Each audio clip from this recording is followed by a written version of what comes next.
সমস্ত কাজকর্ম পুরো কমপ্লিট। আর এইমাত্র স্নান করে উঠলাম। আজকে জানো তো একদম সকাল সকাল পুরো রান্নাবান্না হয়ে গেছে। আর সকালের খাওয়াও মোটামুটি সকাল সকালই হয়েছে। এখন বাজে ওই 1টা বাজে, হয়তো 1টার সময় বলো কখনো আমার কাজ কমপ্লিট হয় না। আজকে একদম কমপ্লিট। জল আনতে এসেছিলাম টাইমে, জল দেখছি জল আসেনি, মানে সকালবেলা এসেছিলো ফুরিয়ে মানে চলে গিয়েছে।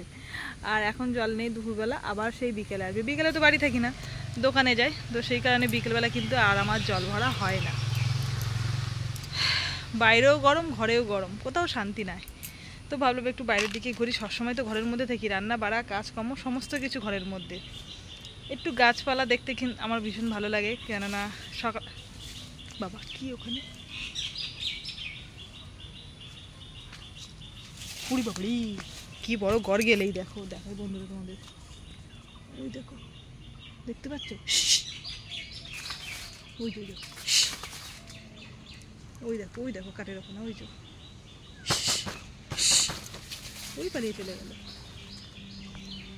যাই হোক, মাঝে মধ্যে এই পাট ক্ষেতের মধ্যে কী বলতো এমনি সময় থাকে না। এখন যেহেতু পুরো বন জঙ্গল হয়ে গেছে তো আমাদের বাড়ির পাশে, সেই কারণে একদম কি বলবো বেজি, শিয়াল, তারপরে ওটা কি গড়গিলে বলে মনে হয়, গড়গিলে ভর্তি হয়ে যায়। আবার সাপ আছে জানো তো, ডাঁড়ার সাপ। আবার যখন পাট উঠে যাবে তখন কিন্তু এত মানে কিছু দেখা যাবে না। কিন্তু এগুলো একটু অর্ধেক দেখা ভালো, তাই না? আমরা তো দেখতে পাই না। এগুলো দেখার জন্য কিন্তু আমরা চিড়িয়াখানায় ঘুরতে যাই, একটাই কারণে, এইসব জীবজন্তু পশু পাখি দেখার জন্য। তো যাই হোক, একটু বাইরের দিকে আসলাম, এবার ঘরের মধ্যে গিয়ে শুয়ে পড়বো। আবার উঠে তো দোকানের কাজকর্ম করতে হয়, তোমরা জানো যে দোকানে বেরাবো। এখানটা একটু ছাওয়া আছে, লেবু গাছটার তলায় একটু ছাওয়া আছে, ভালো লাগে। সবসময় ঘরের মধ্যে থাকতে ভালো লাগে, মনে হয় না একটু বাইরে। ও বাবা মেঘ করেছে জানো তো, আবার হয়তো বৃষ্টি আসলেও আসতে পারে। ওই দেখো একদম অন্ধকার করে আসছে, মানে একদিকে রোদ আর একদিকে অন্ধকার করে আসছে। চলো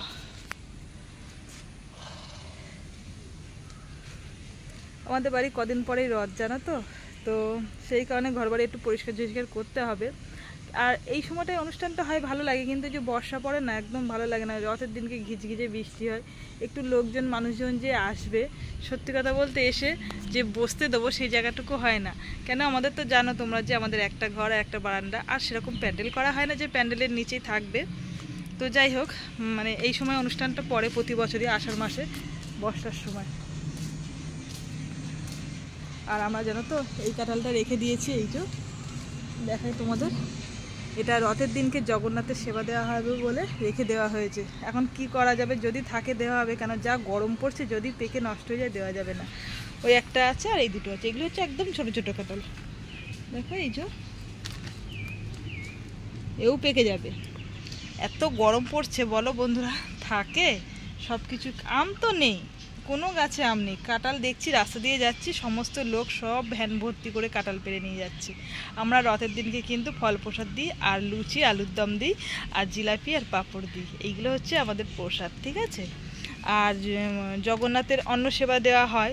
এবছরে আর অন্ন সেবা দেবো না, এবছরে লুচি আর ভোগ দেবো। 52 রকম ভোগ দেওয়ার চেষ্টা করব।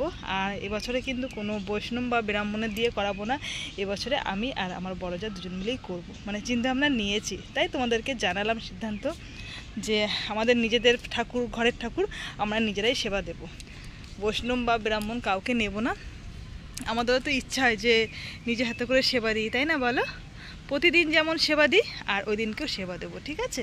এখন সেজন জানে কতদূর কী হবে, সেজনের অপেক্ষায় রয়েছি। চলো অনেকটাই গল্প করলাম, এবার ঘরের দিকে যাওয়া যাক, রোদ লাগছে জানো তো, চলো।